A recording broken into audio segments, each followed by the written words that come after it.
Hello team, welcome to another ATP Geopolitics video with myself, Jonathan MS Pearce. This is a mixture between a breaking news update considering some revelations from the Times newspaper of London concerning the Chagos archipelago, the British Indian Ocean territory, Diego Garcia. This deal over this territory that the UK is trying to work out with Mauritius that involves the United States. The Times has released some revelations today saying that actually what Trump is saying at the moment is all about the strikes on Iran. But that's going to be towards the back end of this video because I need to give you an explainer of how we've got here, what's going on, what is this deal over, before hopefully explaining that all of the naysayers of this deal that were agreeing with Trump over this deal being idiotic don't know what they're talking about, because Trump's not agreeing with this deal now, not to do with the deal being idiotic, but to do with something completely different. And so it's all really chaotic. But there's loads to explain. And also we're going to dip into a former advisor to the Foreign Office in the UK, a guy called Ben Judah, who has a really great analysis. And that will take up we're going to listen to about 20 minutes of him talking. Honestly, it's so insightful and it's so worth your while. Basically, the opposition in the UK are championing what Trump has been saying by saying, hey, we were responsible for talking to Trump about this horrific deal, so he's listened to us. Well done us. Aren't we brilliant? This deal sucks, without really understanding what is motivating Trump at the moment. Okay, so we're going to do this explainer. We're going to talk about the breaking aspect of the news as well. But before we get there, of course, please remember to like, subscribe and share. Makes a difference to the channel and keeps you into the loop concerning all things geopolitical around the world. Okay, let's get on with starting out to explain where we are at and actually what the basis for all of these negotiations is. Now, to remind those who don't know, the Chagos Islands sits, or the archipelago sits in the middle of the Indian Ocean. Why this is super important is that, as you can see, if you had an airbase here, you get to access Africa, the Middle East, Persia, Eurasia, Asia. You know, if you've got strategic bombers, you can go places here. This is an absolutely vital base for not so much the British as much as the Americans. It is so important that for foreign policy, for the Ministry of Defense in the UK, the Department of Defense or War in the US, it's so important that there is a base here, that the British Quad, the Americans, have access to this base in order to do things like strike Iran. Okay, because otherwise you have to have bases all around Europe. You are crossing all sorts of airspaces. You have to get permission. Certain things have to happen if you want to make these strikes, whereas if you're coming from the sea, you can kind of do what you want and strike at certainly a number of places that you don't have to cross people's airspaces and get permission. Okay, so honestly, it's just massively important from a strategic point of view. Right, a bit of history. The reason why the UK has control at the moment of this British Indian Ocean territory is because it used to be French and part of the French Empire, and under Napoleon, they controlled Mauritius and a load of these islands as well. And we took Mauritius at the end of the Napoleonic era. When Napoleon fell, we took Mauritius, and then the French ceded these other territories around Mauritius to us. It went from being part of the French Empire to part of the British Empire during a period of colonization, right? So we were a colonial imperial nation. Then we've had the 20th century and the 21st century, where we are going through a period of somewhat of decolonization, right? And the question is, do we still have rights to this place? And what about what Mauritius think, and then what about the United Nations, right? And so it has become a contentious issue that the previous Conservative government were having to deal with, and now it's landed on the present Labour government in the UK's desk. And you need to sort this, and it's really important that it is sorted, because actually what we have here is a bit of a legal problem for the UK. So you have this Chagos Archipelago sovereignty dispute that has been going on for some time, since Mauritius got its independence. Fun fact, one of my sisters was born in Mauritius. We used to have a naval base, the UK, in Mauritius. We are going to just look at the legal issues here, particularly concerning the United Nations, because essentially we don't really have a lot of choice but to come to an agreement with Mauritius over Chagos, right? And previously we'd like cleared a bunch of people off the islands back in the, what was it, the 1960s, 50s and 60s, I can't remember exactly when, and then there onwards, in order to clear space for this base. We treated the Chagosians, the British treated the Chagosians terribly. We have a bit of a dodgy history there. So the opposition leaders at the moment with their nationalistic fervor can talk all they like about British imperialism or controlling different places around the world, but we must not forget that we treated these people very badly, and actually we're not in a very strong legal position at the moment. So something needs to be done. Now, what the Americans, I think, would want, and the British, is that something has to really change, but also stay exactly the same. And this is a term that you'll hear from Ben Judah later, which is like, we cannot keep the Chagos Islands as they are under the present scenario, because we will lose them legally through the United Nations. And either we respect international law or we become just like Russia. So if we are a nation that stands up for international rules and norms and laws, then we need to do what the UN wants us to do. Otherwise, we are saying we're going to keep hold of this, and so Russia can keep hold of Crimea if they want. We start having a bit of a problem if we are saying you can't just keep control of lands that aren't legally yours, and yet we do that with the Chagos archipelago, right? Okay, so the advisory opinion, I'm just going to dip into Wikipedia here, is a really good synopsis. On 23rd of June 2017, the UN General Assembly voted in favour of referring the territorial dispute between Mauritius and the UK to the International Court of Justice in order to clarify the legal status of the Chagos Islands archipelago in the Indian Ocean. The motion was approved by a majority vote, with 94 voting for and 15 against. In September 2018, the International Court of Justice began hearings on the case. 17 countries have argued in favour of Mauritius. The UK apologised for the shameful way islanders were evicted from the Chagos archipelago, but were insistent that Mauritius was wrong to bring the dispute over sovereignty of the strategic atoll group to the United Nations highest court.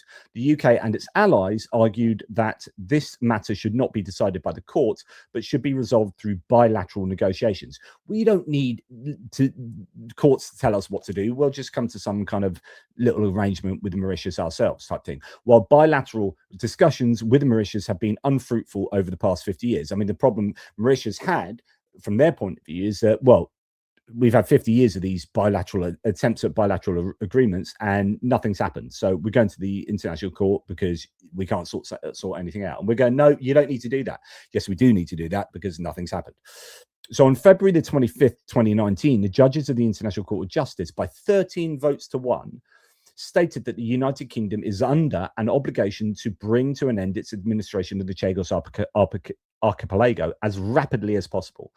Only the American judge, and you can imagine why, because America wants the UK to keep hold of this archipelago, so they voted against it in the UN, in the international courts. Only the American judge, Joan Donoghue, voted in favour of the UK. The president of the court, Abdul Qawi Ahmed Yusuf, said the detachment of the Chagos archipelago in 1965 from Mauritius had not been based on a, quote, free and genuine expression of the people concerned.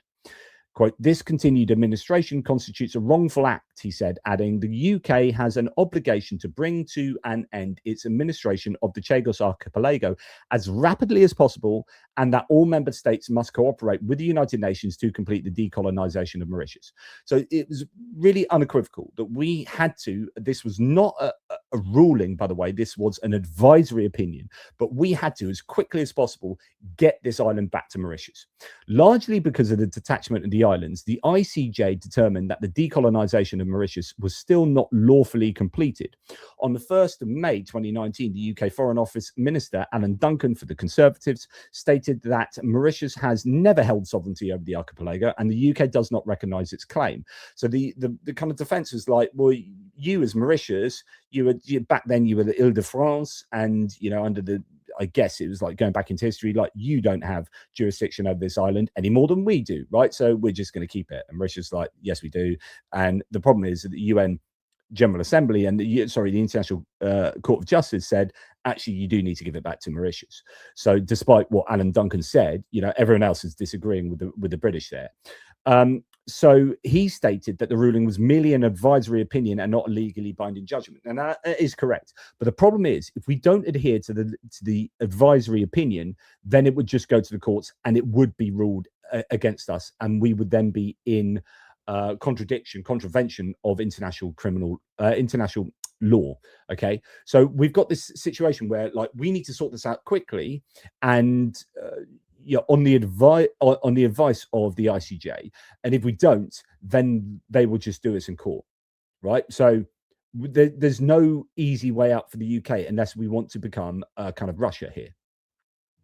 So Jeremy Corbyn at the time, so he was the leader of the Labour opposition at the time, a leader of the UK's main opposition party, wrote to the UK Prime Minister condemning her decision, Theresa May, to defy a ruling of the UN's principal court that concluded that Britain should hand back the Chagos Islands to Mauritius. He expressed his concern that the UK government appears ready to disregard international law and ignore a ruling of the international courts and the right of the Chagosians to return to their homes. So actually, Jeremy Corbyn was, technically correct there, right? Doesn't matter what you believe about Jeremy Corbyn, like he was siding with international law. Okay, the legal consequences then. While the UN advisory opinion and resolutions are not legally binding, it carries significant political weight since the ruling came from the UN's highest court and the Assembly vote reflects world opinion. And I'll add to this, and the idea is that if we just ignore it, then they will, like everyone recognizes, we'll just get taken to court. It will become legally binding. So the ruling of the ICJ would be similar if the UK agreed to go for a contentious case. The resolution also has immediate practical consequences. The UN, its specialized agencies, and all other international organizations are now bound as a matter of UN law to support the decolonization of Mauritius, even if the UK continues to claim that it has no doubt about its sovereignty. So irrespective of what we say in the UK, the UN and all international agencies are committed to the UK decolonizing the Chagos Archipelago and that going back under the jurisdiction of Mauritius. Like there's no way out of it for us. So when you hear all these kind of people with, as I say, nationalist fervor, I understand that. Let's be really strong. We need this base. We want our British Empire, and we need to be able to project our power from here and help the Americans do the same, right? So we shouldn't be doing any deal that gives it back to Mauritius. It's like, yeah, you can believe that maybe, but you're wrong. Like we have to, like you're being legally hypocritical, and practically we're up against the entire UN there and international law. So the UN resolution. So on May the 22nd, 2019, the UNGA General Assembly debated and adopted a resolution then that affirmed that the Chagos Archipelago, which has been occupied by the UK for more than 50 years, quote, forms an integral part of the territory of Mauritius. So there's also UN resolutions here. The resolution gives effect to an advisory opinion in the International Court of Justice, demanded that the UK withdraw its colonial administration unconditionally within a period of no more than 6 months. 116 states voted in favour of the resolution, 55 abstained, and only Australia, Hungary, Israel, and the Maldives supported the UK and the US. During the debate, the Mauritian Prime Minister described the expulsion of Chagosians as, quote, a crime against humanity. China abstained in the 2019 vote, which was a step towards reaching an agreement to return the Chagos Archipelago to Mauritius. Okay, so that's your basis. So then what happened is last year, a deal was done that was given the green light and said as basically a brilliant deal by the US and the US State Department, if you like, and Donald Trump. So in both February last year, Donald Trump gave it the green light, said, yeah, this is fine, this is great, good stuff. And then Marco Rubio produced a statement in, I think, May in 2025 that said exactly the same. There's an official statement saying this is all brilliant, this is all fine. And then in January, for some weird reason, although it turns out it's looking like it's going to be to do with Iran, but in January this year, Donald Trump, possibly forgetting that he'd already endorsed the deal, came out and said it was an act of great stupidity. Then people like Kemi Badenoch, the leader of the Conservatives in the UK, and Nigel Farage then jump on this and say, yes, it is an act of stupidity. We need to keep the Chagos Archipelago. And Trump is absolutely right.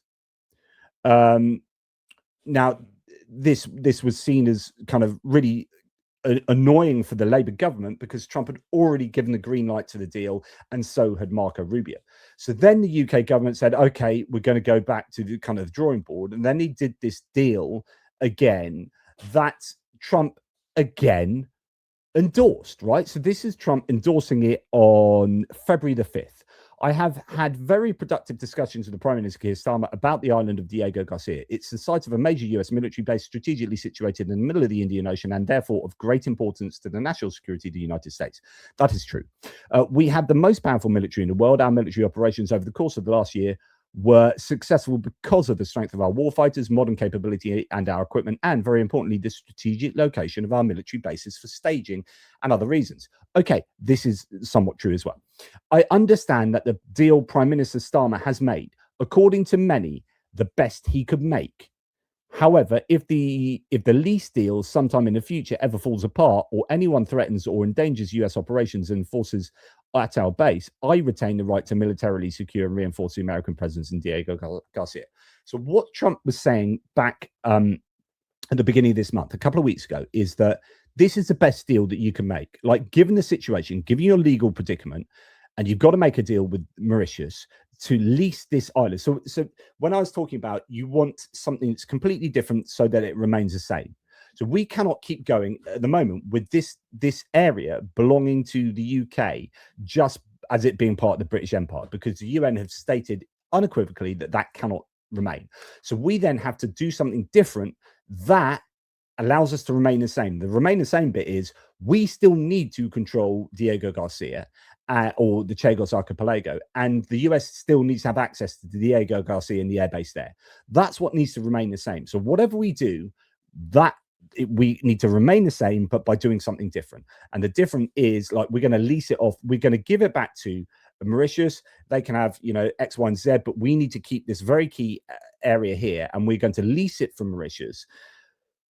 But the British are also recognizing that it's very useful for the British to have some kind of sovereignty or some kind of ownership, or we need to be the ones controlling this, because otherwise what will happen is the US will just do a deal with Mauritius and get it themselves, and then we won't have access to it in the way that we presently use. So it'll be a strategic base for the Americans, but not for the British. So at the moment it's both, but it's kind of our place, and the Americans kind of lease it off us, lease their base, and they pay for the running of the base themselves, and so on and so forth. But we're kind of nominally the ones in charge, and that's to the benefit of the UK because we still get to keep it strategically. The Americans would basically, they here are saying, yeah, we understand that's the best deal you can do, but if anything goes wrong, essentially they're saying we're just going to nick it. That's how I'd interpret it. If it goes wrong, we're going to help ourselves to this. Thank you very much. I retain the right to militarily secure and reinforce the American presence in Diego Garcia, he says. Let it be known that I will never allow our presence on a base as important as this to ever be undermined or threatened by fake claims or environmental nonsense. Thank you for your attention to this matter. So that's what he said recently. And he said, okay, fair dues. That's the best deal you can do. And then the other day, yesterday, the State Department put this out. From February the 23rd to 25th, the United States and Mauritius will hold discussions in Port Louis, led by the Department of State's Bureau of Political Military Affairs, with participation from across the US interagency. These discussions underscore the continued importance of the Chagos Archipelago and the joint US-UK base on Diego Garcia to our national security. The discussions will focus on bilateral security cooperation and effective implementation of security and arrangements for the base to ensure its long-term secure operation. The United States supports the decision of the United Kingdom to proceed with its agreement with Mauritius concerning the Chagos Archipelago. The United States reiterates its desire to conclude a bilateral agreement with the United Kingdom to guarantee continued use of basing and other facilities in the Chagos Archipelago to advance US national security as well as security and stability across the Indian Ocean. So, distributed by the US Embassy in London, right? So the US State Department yesterday said, we completely endorse the agreement that Keir Starmer has basically sorted out vis-a-vis the Chagos Archipelago and Diego Garcia. And on the same day that the US government, if you like, says yay to the deal, Donald Trump comes out and says boo to the deal. So you have a contradiction taking place in the American government, right? Just forget what other people are telling you. Just listen to what I'm saying. Just listen to what the Americans are saying themselves. And then we're going to go and look at why this might be the case. So here, Matthew Stadland says, Trump is now U-turning on his U-turn on the Chagos Islands. And that's pretty much exactly what's going on. This is what he said yesterday with Christian Gurumurthy from Channel 4 News saying Trump appears to change his mind again on the Chagos deal just hours after the US government backed the UK plan. He's attacked it again. Anushka Astana said, the attack on Keir Starmer by President Trump in this statement I'm going to read you, the Chagos deal comes a day after the US State Department said it supported the UK decision to proceed with this agreement. Absolutely incredible. So, what does Trump say? I have been telling Prime Minister Keir Starmer of the United Kingdom that leases are no good when it comes to countries. Of course, he's endorsed this deal several times now in different forms, and he's been fine with it. But now he's saying, I've always told you leases are crap. And that he is making a big mistake by entering a 100-year lease with whoever it is that is claiming, scare quotes, right, title and interest to Diego Garcia, strategically located in the Indian Ocean. Our relationship with the United Kingdom is a strong and powerful one, and it has been for many years. But Prime Minister Starmer is losing control of this important island by claims of entities never known of before. In our opinion, they are fictitious in nature. Should Iran decide to make a deal, it may be necessary for the United States to use Diego Garcia and the airfield located in Fairford in order to eradicate a potential attack by a highly unstable and dangerous regime, an attack that would potentially be made on the United Kingdom as well as other friendly countries. So now Trump seems to be drawing in the UK and other allies into being struck by Iran due to something that's going to go on between the United States and Iran. So there's a kind of veiled sort of proxy threat going on here. Prime Minister Starmer should not lose control for any reason of Diego Garcia by entering a tenuous at best 100-year lease. This land should not be taken away from the UK, and if it is allowed to be, it will be a blight on our great ally. We will always be ready, willing, and able to fight for the UK, but they have to remain strong in the face of wokeism. Wokeism, what's this got to do with wokeism? Just honestly, he's an idiot. And other problems put before them. Do not give way, Diego Garcia. Okay, so what the US is clearly not a fan of the United Nations and is trying to start the Board of Peace as this alternative to the United Nations. So it couldn't give a monkeys about international law and the UN.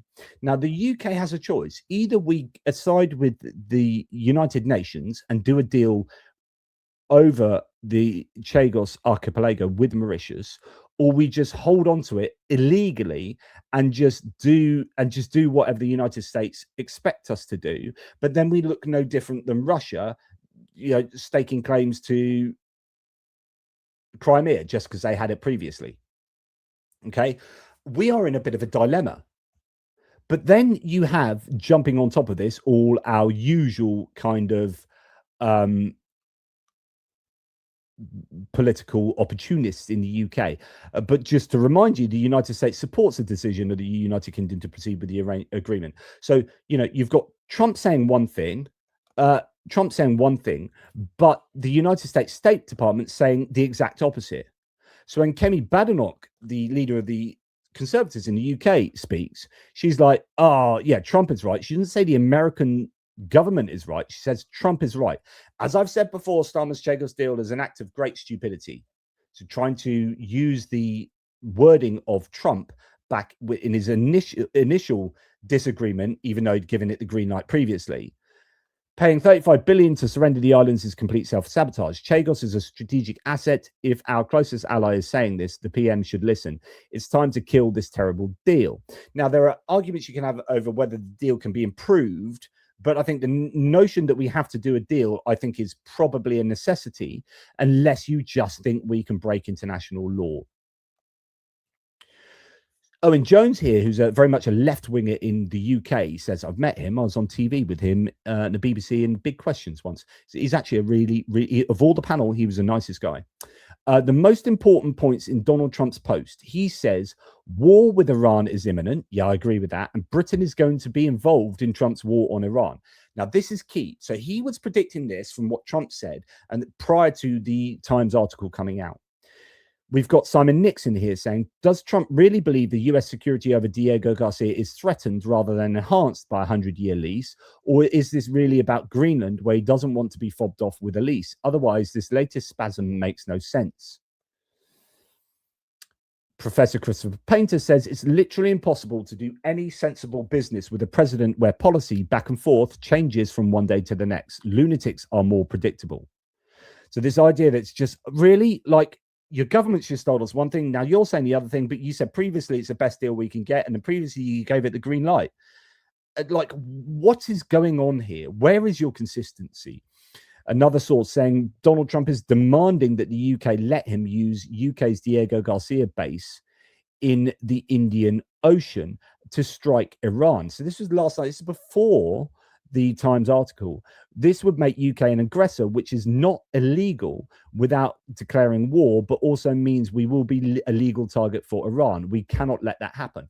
And here's a crux. Actually, Blade of the Sun, this source, has actually predicted the problem.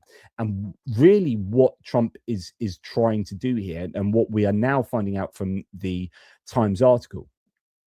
Now, before we get there, we're going to go to Iain Duncan Smith, who's a former leader of the Conservative Party. He was never Prime Minister. This was during the Blair years. Iain Duncan Smith was leader of the Conservative Party. He's now a Conservative MP that has apparently been out in Washington, D.C. lobbying against, almost treacherously, some people saying, I cannot believe that a member of parliament in the UK has gone to America to lobby on behalf of acting against our own government. So some people are saying that what Iain Duncan Smith has done is acting like a traitor. So he's lobbied for a week against the UK government, against his own government, if you like, against although he's the opposition MP, in favor of what Trump has said. Now, he has then come back and said, yes, it was all because of me that Trump has changed his mind. Now we find out that it's not because of Iain Duncan Smith. It's not because of Kemi Badenoch. These people are political opportunists who think that they are more important than they really are. Trump really would only do what you wanted him to do if it was already what he wanted to do, right? It's nothing to do with you, Iain Duncan Smith, who says, quote, on Times Radio, what we had here was a president who was being misled in a way by advice from the UK government. So he was saying that the UK government had gone to Trump and said, look, this is why we're doing this deal. This is why we're doing the lease. And that Trump had been misled. But as Simon Nixon says, the idea that Trump spent more than 2 minutes engaging with the detail of the Chagos deal is almost as preposterous as the idea that the State Department and Pentagon were not across every detail from the first day until their last endorsement of the deal on Tuesday. The State Department will know what's going on. So if you're going to listen to anyone, listen to the State Department who have endorsed the deal, which is trying to achieve something so that there is UN approval of long-term control of the islands so that the US get it as a strategic base for the foreseeable future. But, Iain Duncan Smith thinks he's the dog's bollocks, right? He says the government has rushed at this on a false premise. It has not told the truth to the Americans. And then Kemi Badenoch, his leader, the leader of the Conservative Party, says Iain Duncan Smith has briefed me on his meetings this week with the Department of War, the State Department, the National Security Council, and the White House. So apparently, Iain Duncan Smith has gone to all of these four entities at the heart of the American government to lobby against our government.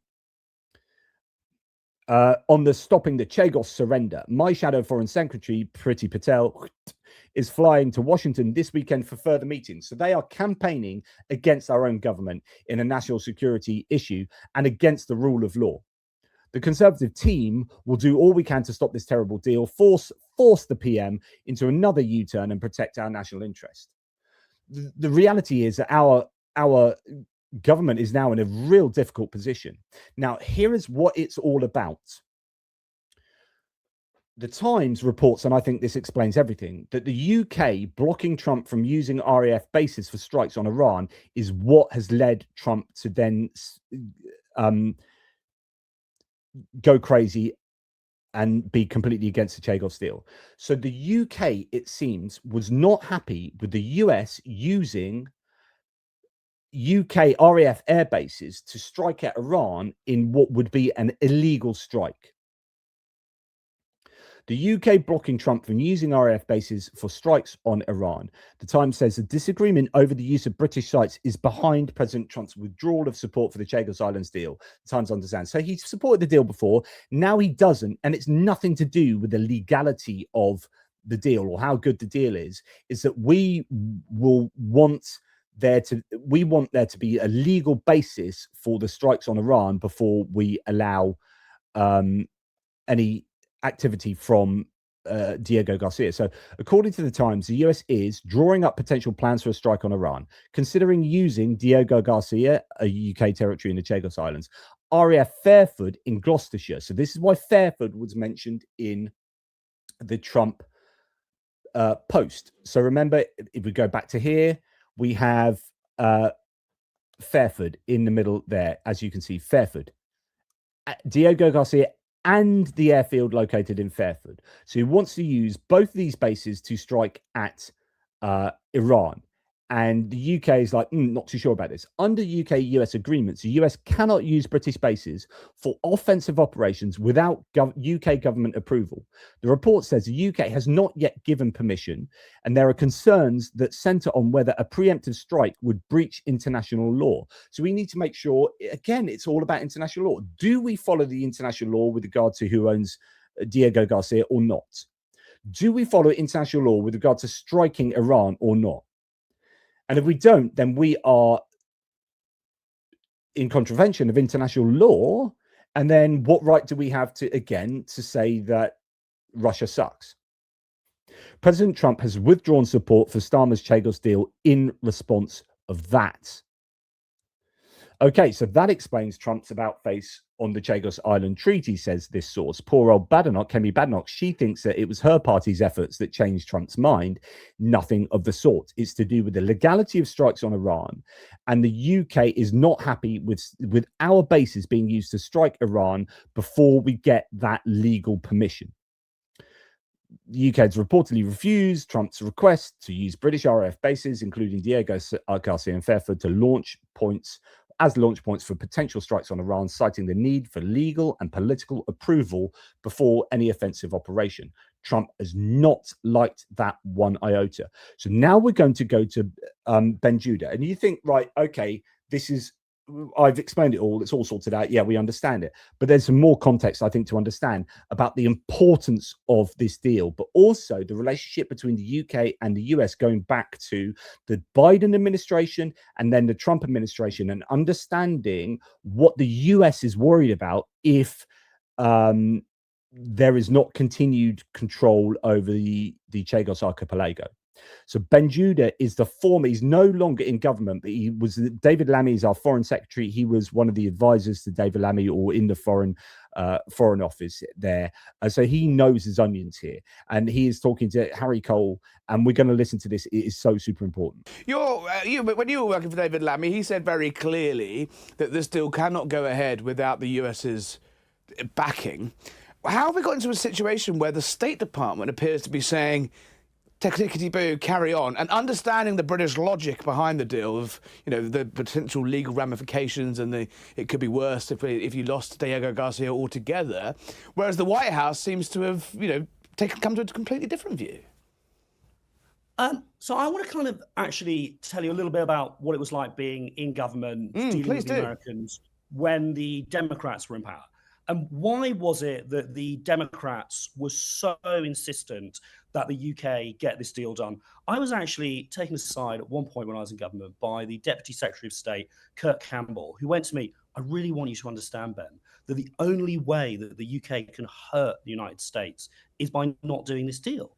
And how worried he'd been that Cameron would not do the deal, the strategic consequences of not doing the deal. And I don't think quite their logic has, really been kind of properly explained, because they have not explained it themselves, and because this government's not been able to kind of quite get that across.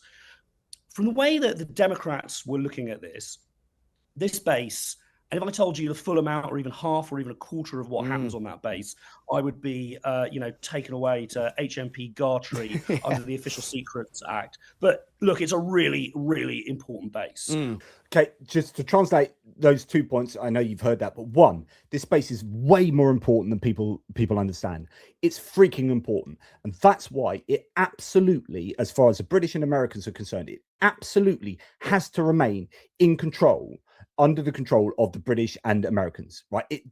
Full stop, end of. It is that freaking important. There's stuff that goes on there that is just massively important.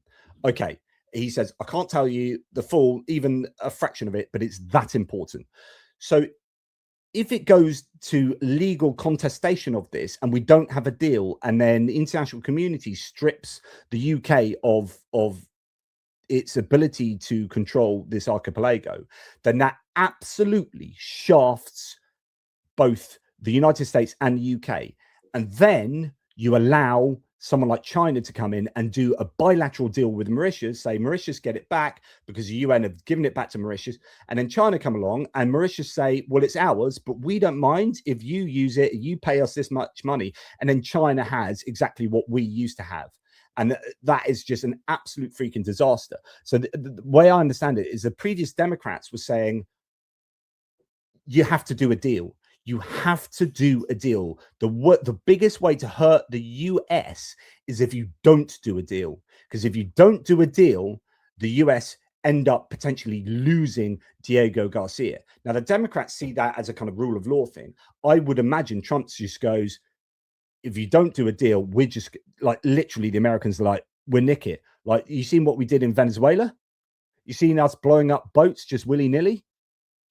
Like, I don't give a damn about international law anymore. We're nicking Venezuelan oil tankers and we're selling their oil. So the British can be all worried about international law. Don't give a damn. So where the Democrats are like, you have to do a deal because otherwise you lose it. Trump, more so than the State Department's like, please do a deal. Trump's like, don't care about a deal. We're just going to nick it. That's how I would interpret this. Once you know what it does, you start to get into this logic of, oh my God, we've got to do everything possible to make sure that this space stays ours for the next 10, 50, 100 years, everything possible. And then you look at a map. It's not just one island called Diego Garcia. That would make life a lot easier if there was one island called Diego Garcia. There are 1,000 atolls, a huge area of the earth that they're covering. And the American deep states, Kurt Campbell, that is not a panda hugger. That is the father of AUKUS. That is a man who's dedicated his life to pushing back Xi Jinping and, the modern Chinese superstate. They were looking at that map and going, oh, we really have a problem here. The Brits' legal position for lawfare reasons, historic reasons, campaigning reasons is collapsing. They are very close. We could argue about how many court cases close, but close to that legal position collapsing completely. Again, pay attention to this. So American deep state people saying your legal position is untenable and it's just about to collapse. So, we need to come up with a deal. And the international community saying that's occupied territory that belongs to Mauritius. And then what happens to all of those other islands in this new great game. All it would take would be for Mauritius, broken with the West, to invite China into any one of those atolls, and then how the hell do we get them out? That's the logic that the US military found itself in, that the American deep state, that the CIA and the people like that were in. That wouldn't it be better if there was some kind of deal where everything changes, so everything stays the same, and so that what really matters, which is an exclusion zone around the island, is rock solid. So that's their logic. Yeah, the way it was told to me, and what happened when you came into government, because obviously there was a change of administration on both sides of the Atlantic, which I think is kind of how we got into this position, in the fact that, as you say, the Democrats were pushing for the reasons you've outlined there for this deal to go place. David Cameron, former Foreign Secretary, the last Foreign Secretary of the dying Conservative administration, was blocking the deal. He was saying, no, this is, the terms of it are unacceptable, and it was kind of in limbo. What happened when you guys arrived in the Foreign Office? It seems to me the Foreign Office have been very, very keen to get this going as well. But then also you've got Keir Starmer, a sort of pillar of international good chapness and international law. Richard Hermer, a much more aggressive internationalist when it comes to being Attorney General. And David Lammy, your former boss, who I think would probably want Britain to be seen to be taking a lead on the international stage rather than, stepping back from our duties to various foreign courts that we've signed up to. What happened when you guys arrived, and then what changed in January when the Trump administration came in? Because that's when I feel it really started to come to a head. Labour came to power and was instantly presented with this dilemma.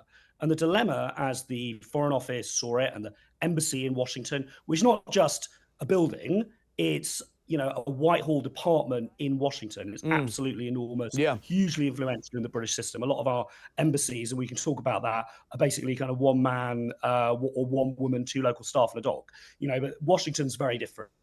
Now, Labour comes to power and it finds itself with this dilemma. The Americans are extremely concerned about the future of this space. Not just 5 years, 10 years, but 100 years. They're looking at a map. There are 100 islands. They're worried about, in a Cold War great game with China, Mauritius breaking with the West, flipping to China, and then inviting the Chinese into any of those other atolls. It could begin with a fishing fleet, then there could be a research station, then there's a listening station. The whole thing's compromised. What is Britain going to do? Is there going to be a Royal Navy frogman on every atoll? Quickly, you map size of the Royal Navy, size of this territory. Oh dear, we have a problem. So the British deep state, and when I say that, I mean, from MI6 to the military to the Foreign Office, it all come to a very strong view that Labour was presented with, which is that everything needs to change in order for everything to remain the same. Okay, that's what I was saying, and I took that from this. Everything needs to change for everything to remain the same. But this isn't just a Labour government thing. This is your MOD, your MI6, your foreign intelligence and military, the Foreign Office, the civil service, the embassy in Washington. These huge, I guess, cumulative consensus of like something needing to change, but for things to remain the same. This isn't just Keir Starmer coming into government and then deciding, I'm going to do this, and then all the opposition go, oh, you're nuts, you crazy Labourite.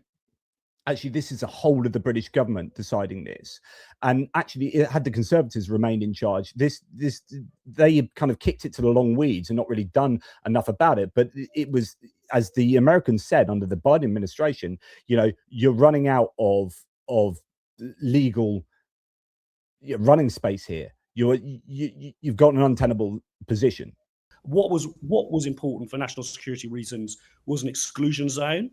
And if that meant that Mauritius could sort of say in an atlas, this belongs to us, then that was probably a price worth paying for those big geostrategic reasons.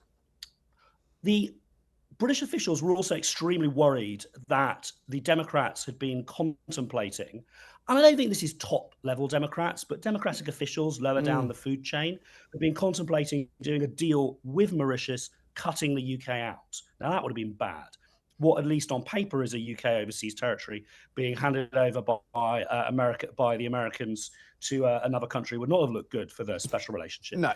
So that's the other option. It's like, well, either US and UK don't get it and it goes to the Chinese eventually through some bilateral deal, or the US works underneath the surface with the Mauritians and then they get it and then we lose it. And then that's a really, you know, as I said earlier, we don't get to have any control, and actually we lose our strategic access to the area as well. So that was worrying.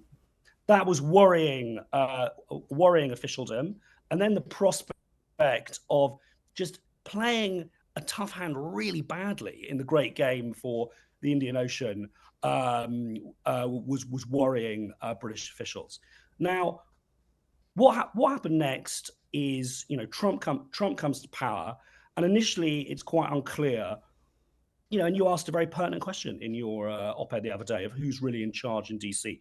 Is it that American deep state, the military, the intelligence services, all of whom have gone through the most, you know, detail-heavy interagency process on this deal imaginable? Every single line, colon, and dash, they've gone over it 100 times. Is it them with their long-term vision for the Indian Ocean, which might involve a tactical retreat, at least on paper, on an atlas, or is it kind of Trump and his vision, his personal politics here? So remember, this analysis was given before we heard from the Times article, but he's essentially saying, look, deep state, I mean, they're for the deal, right? The American deep state, the military, we've seen this, the State Department, you know, give it the green light this time and last time, and Marco Rubio giving it the green light. It only seems to be Trump on a whim going back on this, probably with advice from people around him, and probably, you know, just looking at wanting to strike illegally at Iran, at least from a kind of technical point of view. So Marco Rubio, for example, had previously been very vocal when he was in the Senate before he was Secretary of State about the deal. And he obviously, in that way that, you know, I don't need to tell you happens to politicians sometimes, is they say lots of things on the campaign trail, and then about 48 hours within coming into power, they're showing various bits of yellow paper that makes them suddenly change their mind on quite a few security issues when they're given the full extent of the detail that, you know, in opposition or outside of government they might not have had. So it feels to me that Rubio sort of, you know, woke up and got it and was representing the State Department's view, and he began to get President Trump around to it. We saw in February last year when they were in the Oval Office, and Trump said, it was a big moment that Trump said, we think we can make this work. What has happened subsequent to that? And is it true? And how helpful and unhelpful was it? And how frustrating was it when you had the Nigel Farages, the Kemi Badenochs, the Iain Duncan Smiths, the Heritage Foundations, all of these people making lots and lots of noise about it? Did that actually work? Or is that behind the scenes, did Trump come to his own conclusion that, you know, as a deal maker himself, this deal kind of sucks? So many interesting things to kind of pick up there. The first point I want to make is that, you know, British policy towards America has been based on trying to secure deals with Trump's courtiers. You had the late Peter Mandelson trying to pursue a trade deal or a trade partnership and a tech partnership through Howard Lutnick. You've had You've had, you know, sort of national security advisor, the eminent Mr. Powell, pursuing potential security guarantees for Ukraine through sort of Witkoff and Kushner. And when it came to Chagos, you had the British deep state pursuing a deal via Mark Burnett. Now, this gentleman, former producer of The Apprentice, obviously quite an important guy. He's actually Trump's boss, in a sense, at one point. And he, British, you know, East End boy, made good and had actually fought in the Falklands War.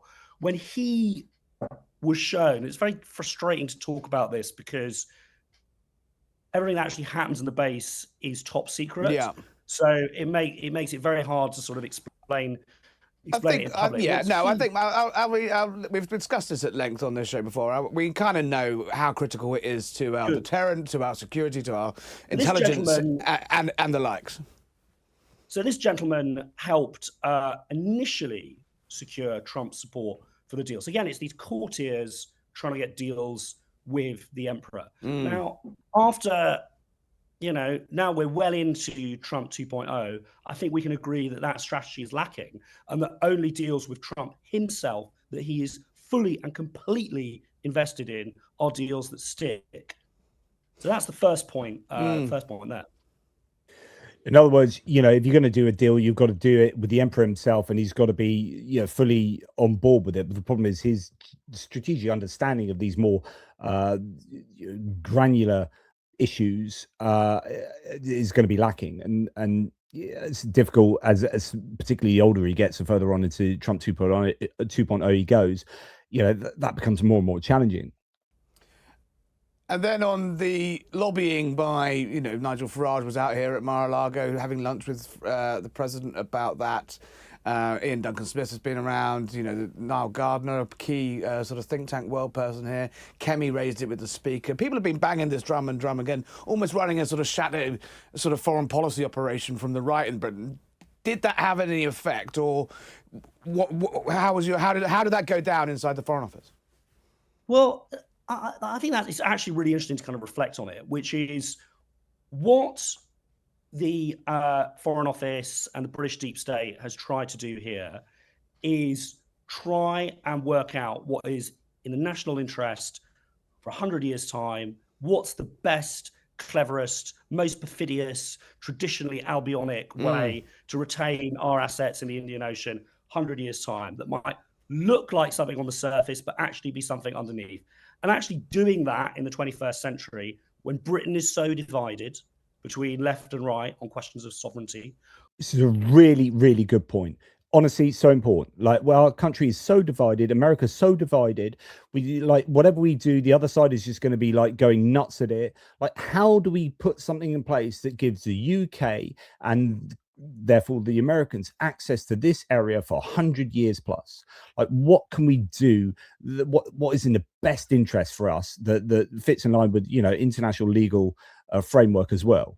When the parties are so far apart, doing that with an America that itself is so divided and unpredictable is incredibly hard. And in the 20th century, we were able to do loads of things like this because actually the party leaders could sort of have a chat around the back of the chamber and go, oh boy, actually, you understand, we've got to keep the Russians out of there. And there would be a sense of there would be a deep sense of a common national strategy. Same in the US. You could have predicted what the Americans wanted 50 years ahead. We don't have that anymore. And that's why it's really difficult to do grand strategy in the 21st century as democracies.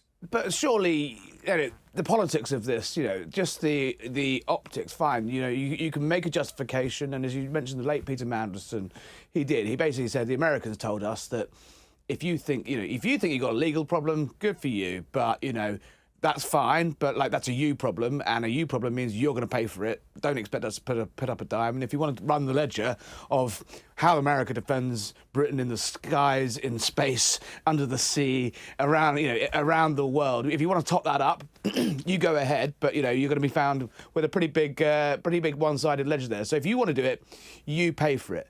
Obviously, the toxicity of this deal, I think, is it's the idea of paying someone to take away what is yours. Did that factor? When did that sort of factor in the government's thinking?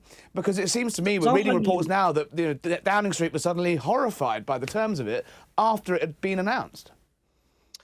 So I'll tell you one area where I think we could have done things very, very differently, which is, one of the reasons that this deal hurts is it's psychic. Britain is a country of a psychic wound. It's given away so much. It's shrunk in such an extraordinary way. We know that even Tony Blair, after the Hong Kong handover, told no one else but Jonathan Powell himself that Britain needs to stop giving up, but giving up so much territory. That's a very deeply held thought. This is by the way, and we'll leave it just after he says this point, because I think this is really super important. So a lot of British people are find this so unpopular or such a bad deal because it's a sense that we're giving up our empire, that this is weak, that this is, irrespective of the legal ramifications of it, that hey, what about this rose-tinted notion of our British empire? And what Ben Judy here says like is absolutely on the money, and he has a really good observation in terms of looking at what France has done with its empire essentially and its colonies, and how they are all officially part of France, like they are just France. Whereas we look at our territories abroad, British overseas territory, and we see it as a separate thing. Like how often do we hear in the news about Gibraltar or about, you know, Chagos or about here or about there? And we need to like have some kind of representation for those people back at home, and some kind of interest. You know, I just think what he says now is absolutely on the money from a British point of view. Something that I would have wanted to do is make it clear that what's happening in Diego Garcia is a total exception. And actually, all these other overseas territories, they're not going to be overseas territories anymore. They're going to be overseas kingdoms. They're joining the United Kingdom. Britain is expanding again. And actually, to make it 100% clear, line in the sand, that era of history is over. And henceforth, Tristan da Cunha, Falklands, all of these areas are bound permanently, not as colonies, but as kind of part of the mother country. And I think that that would have spoken in a meaningful way to the country. And we could have done a lot of kind of interesting things about that. Before the reshuffle, I was actually working on kind of two policy ideas that I thought were quite cool to kind of demonstrate that. One was that overseas territories should get a member of the House of Lords. That was a proposal that was working its way up through the system. And the other was a sort of overseas territories kind of volunteer corps, and just to get them into the education system, get people kind of knowing about them and sort of proud of them. And I kept on saying France doesn't have a lot of these legal problems. Yeah, well, they consider their overseas territories, you know, part of France. And that's what we should do with everything else that is not this specific exceptional case in Diego Garcia. Those were my ideas and mine alone that were working their way up the system at the time of the reshuffle from the Foreign Office. And I think that would be a really sensible thing to do. I really do. And I think taking a leaf out of the French book there is probably a good thing, but also this idea of like having, you know, volunteer corps going out to these places, you have a much greater connection. I lived in Gibraltar and Hong Kong for years in each place. As I say, one of my sisters was born in Mauritius, and actually some of these places, I know Mauritius and Hong Kong no longer part of the UK, but Gibraltar just never gets a mention really, and it doesn't feature in the British psyche, and I think that's a real shame. If we expect these places to maintain their loyalty to the United Kingdom as a whole, then I think we need to invest in them ourselves from a cultural point of view, as well as from a kind of just from a military or economic point of view. So yeah, I think really interesting, but hopefully that gives you a flavor of what's going on here. I thought that was so important to run through what Ben Judah said, and there's still another 6 minutes of what he says there. This YouGov poll I found very interesting because it broadly, I think, sums up where I think we're at, which is most people don't really understand what's going on here. So strongly support what the government is doing, 11%.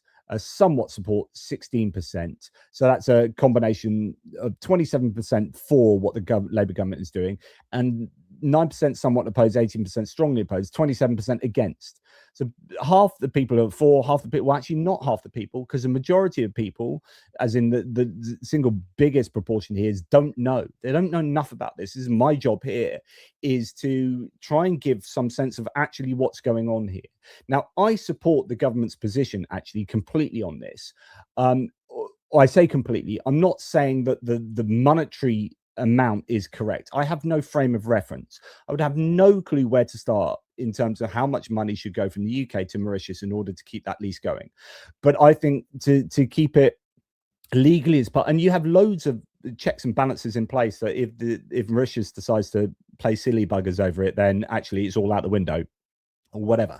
You know, you have loads of caveats and checks and balances, and the US is in on it as well, and they're a big superpower. And so, you know, as Ben Judah said, they've checked every single colon, sentence, letter of the agreement, and they've been fine with each iteration of the agreement. It's only Donald Trump, the emperor himself, that seems to be against it, and that's more to do with us not being too happy about striking Iran without legal justification for so doing. So anyway, that's my position on this. I think these statistics, this survey is interesting, and I think it shows us that there's probably not enough knowledge in the general population about this. It needs to be explained. So this video was partly an explainer, partly a breaking news update about what the Times of London has reported. Let me know what you think. Have I been fair and as objective as possible on this, or am I biased? If you disagree with what I say, don't just like, oh, you don't know what you're talking about. Like, tell me why. Tell me how you think it's justifiable to keep hold of Diego Garcia, the Chagos Archipelago, and therefore go against the UN, International Court of Justice, the UN, and UN resolution, and basically the opinion of the General Assembly. Like, if everyone apart from us and the Americans say that we've got to give it back to Mauritius, then how can you justify just keeping it? Is it just you just want the UK to be an empire again, and we can just take territory and maintain territory just by like diktat? Okay, well, fair enough. Well, then what's your position on Ukraine? What's your position on contraventions of international law elsewhere?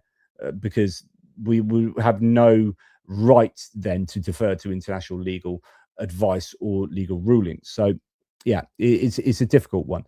Anyway, as I say, let me know what you think. Take care, and I'll speak to you soon.